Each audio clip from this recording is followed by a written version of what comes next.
जी, मुमताज़ साहब एक बहुत बड़ा सवाल है बीजेपी के टक्कर में अब राकेश टिकैत ने जो है एक बहुत बड़ा ऐलान किया है। उन्होंने जिस तरीके से आपको पता है कि राकेश टिकैत वही हैं जो कि किसानों के मसीहा बने, इतना बड़ा उन्होंने आंदोलन किया, उसके बाद उन्होंने जीत हासिल की। मोदी सरकार को झुकना पड़ा, उसके बाद उनको वापस लेना पड़ा कानून। अब राकेश टिकैत ने एक बहुत बड़ा ऐलान ये किया है कि हम बुलडोज़र के मुकाबले ट्रैक्टर लेकर सामने आएँगे। इसको किस तरीके से देखते हैं? बीजेपी के लिए कितना नुकसान होगा ये? देखिए मैं समझता हूँ कि किसान ही जो है लड़ाई लड़ सकता है और राकेश टिकैत वो बुलडोजर को लेकर के अब सामने आ बुलडोजर के सामने ट्रैक्टर को लेकर के आ गए हैं। और मैं समझता हूँ कि यही एक रास्ता है कि भाजपा से लड़ा जाए या बुलडोजर की जो सियासत शुरू हो गई है तो ट्रैक्टर ही उसको रोक सकती है। और मैं समझता हूँ कि ये बर्वक्त फैसला राकेश टिकैत ने लिया है, जो भारतीय किसान यूनियन के कन्वीनर हैं, तर्जुमान है, और बहुत अच्छा फैसला है। और मैं समझता हूं कि अगर किसान खड़ा हो गया, किसान इस तरीके से खड़ा हो गया शीशा पिलाई दीवार की तरह, जैसा कि मैंने कहा, तो ये जो बुलडोजर की सियासत शुरू हुई है ये रुक जाएगी। देखिए अदालत ठीक है, अभी अदालत में मामला है, कपिल सिब्बल ने बहस की तो उसमें कहा कि बुलडोजर रोका जाए। तो ये वहां पे जवाब दिया गया कि ये बताइए बुलडोजर तो चलेगा क्योंकि जो अतिक्रमण होता है बुलडोजर के बगैर नहीं गिराया जा सकता, हटाया जा सकता। तो फैसला जो है जहांगीरपुरी के ताल्लुक से है, पूरे मुल्क के ताल्लुक से नहीं है। लेकिन देखिए मामला दूसरा है, बस जो कोर्ट में मामला गया है उसको भी गुमराह करने की कोशिश की जा रही है। दरअसल कोर्ट में मामला ये गया है कि सरकार कैसे फैसले ले सकती है, ये तो कोर्ट फैसला ले, जब कोर्ट में हो जाएगा कि ये जायज है कि नाजायज है। अब जिस तरीके से आप बताइए खरगोन में गिराया गया, इल्जाम लगा दिया गया, अब उसमें हाथ नहीं था आदमी के, उस पर लगा दिया साहब इसने पत्थर मारे। अच्छा फिर पत्थर मारने से वो घर से क्या ताल्लुक है? मान लीजिए घर में 4 लड़के हैं, एक लड़के ने जाकर के पत्थर मार दिया तो सजा क्या पूरे घर वालों को मिलेगी? पूरा घर आज आपने आके गिरा दिया, तो ये तो गैर कानूनी है। और इसी का हवाला असदुद्दीन ओवैसी ने भी दिया था कि जो जिनेवा कन्वेंशन मुआहदा है और उसका हवाला दे करके कहा था कि ये गैर कानूनी इलीगल है। तो इसीलिए वो जो इलीगल कार्रवाई, और यूपी में भी देखिए सुप्रीम कोर्ट में इस तरीके का मामला पहले भी जा चुका है। जब सीए के मामले में प्रोटेस्टर के खिलाफ इसी तरीके की कार्रवाई हुई थी तो मामला सुप्रीम कोर्ट में गया था और वहां पे भी ये खिलाफी फैसला हुआ है। तो मुझे लग रहा है कि ये चीज जो है वो अपने आप में एक बड़ा फैसला राकेश टिकैत ने लिया है, बहुत अहम फैसला लिया है। और राकेश टिकैत अगर वाकई खड़े हो जाएंगे अपने किसानों के साथ, जिस तरीके से आप देखिए कि जब 3 कृषि कानून के खिलाफ पूरा माहौल बनाया और आप 4-5 महीने तक, 4-5 महीने तक बल्कि और ज्यादा 1 साल तक धरना प्रदर्शन चला, चाहे वो टिकरी बॉर्डर हो, चाहे वो गाजीपुर बॉर्डर हो, या और जो बॉर्डर है वहां, तो वहां पे किसान बैठे रहे। और अगर किसान मैदान में आ जाता है कि आप नाजायज तरीके से लोगों को घर नहीं गिराएंगे, तो मैं समझता हूं कि एक बड़ी बात हो जाएगी और ये एक बड़ा आंदोलन खड़ा हो जाएगा।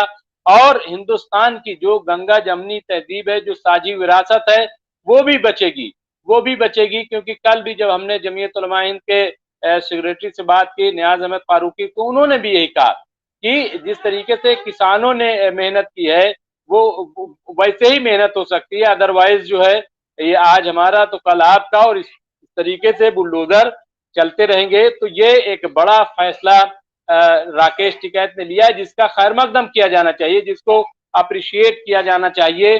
और मैं समझता हूं कि अभी देख लीजिए ये और सियासत चलेगी और उसको जायज और नाजायज चीजों को जोड़ा जाएगा, जैसा कि मध्य प्रदेश को जोड़ दिया गया।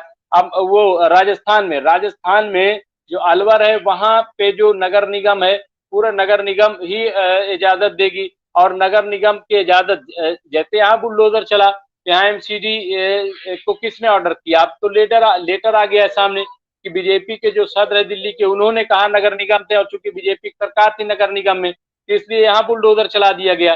तो वहां भी नगर निगम में सरकार किसकी है? गहलोत की नहीं है, बीजेपी की है। तो अगर मंदिर गिरे हैं तो उसकी जिम्मेदार बीजेपी है, कांग्रेस नहीं है। तो बहरहाल कहने का मतलब ये है कि इस तरीके की चीजें जो है वो आमने सामने है। और अब सेकुलरिज्म की बात की जा रही है, तो मैं ये कह रहा हूं कि अगर वहां पे नाजायज तरीके से कब्जा करके है या जो भी है। अब मैं अभी काफी लोग मैसेज कर रहे हैं और ट्वीट कर रहे हैं कि साहब वो कहाँ गई, अंजना ओम कश्यप को भी चाहिए कि वो अलवर जाएं और वहां इसी तरीके से चीख चीख के कहें कि अगर गैर कानूनी होगा तो वो गिराया जाएगा, बुलडोज किया जाएगा। क्यों चीख चीख करके लोग ढूंढ रहे हैं, लोग इंतजार कर रहे हैं कि अंजना ओम कश्यप कहाँ है, वो क्यों नहीं आती हैं, वो आए और इसी तरीके से रिपोर्टिंग करें यहाँ पे, और बताएं और सही दिखाएं कि किसने गिरवाया है, बीजेपी ने गिरवाया है कि कांग्रेस ने, किसने मंदिर वहां पे तोड़वाए हैं। तो ये भी दूध का दूध पानी का पानी हो जाए, ताकि सियासत वहीं पर रुक जाए और हो जाएगी। देखिए आप कुछ भी कर लीजिए, लेकिन वहां मकामी लोग तो जानते ही हैं कि क्या हो रहा है। महज राजस्थान में गहलोत सरकार थोड़ी होगा, औरंगजेब तो जोड़ रहे हो। और फिर मैंने जैसा कहा कि आप यूपी में चले जाइए कि डेवलपमेंट के नाम पे सबसे ज्यादा जो काशी विश्वनाथ मंदिर और आसपास में जो छोटे छोटे और कदीम मंदिर थे, बड़े मंदिर भी हैं, वहां पे जाके आप देखिए कि मंदिरों को किस तरीके से गिराया गया है, वहां सब असलियत सामने आ जाएगी। तो वो वहां पर भी डेवलपमेंट का मामला था। तो बहरहाल ये तमाम चीजें बुलडोजर को ट्रैक्टर ही रोकेगा, राकेश टिकैत सही काम करेंगे, ये कहना है अपने कमर साहब का।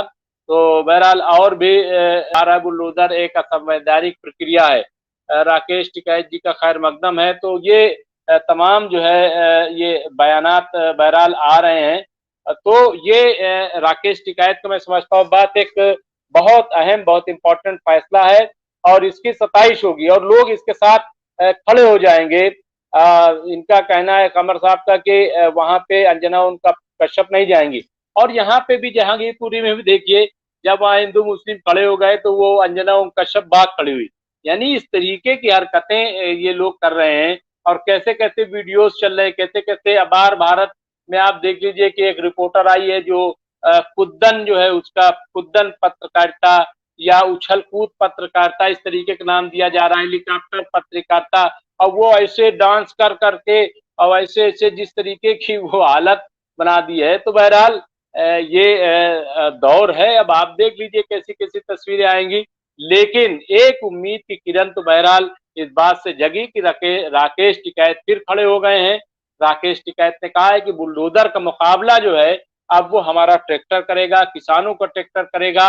अब हम कहीं जो है बुलडोजर नहीं चलने देंगे। तो मैं समझता हूं कि ये अपने आप ये बड़ी बात है और कोर्ट पर ये एक्स जिंदाबाद जो है करें, कोर्ट पर भरोसा करना चाहिए। बिल्कुल कोर्ट में मामला पहुंचा है, कोर्ट ने अभी देखिए जहांगीरपुरी में 4 हफ्ते का यानी 2 महीने का स्टे दिया गया है, 8 हफ्ते का। और उसके बाद ही वहां पे कोई कार्रवाई होगी। तो ये सुप्रीम कोर्ट का ऑर्डर है, लेकिन अभी और जगहों पर कोई ऐसा ऑर्डर नहीं आया है।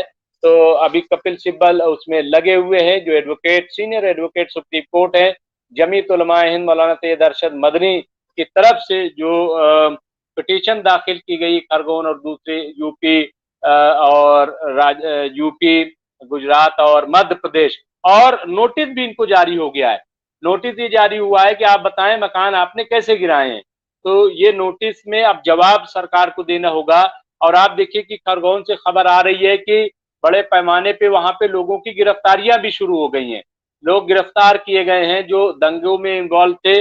और वहां की जो सरकार है वो उसने भी शिवराज सिंह चौहान ने ये कहा है कि जिनके मकानात गिराए गए हैं उनको हम बनाएंगे।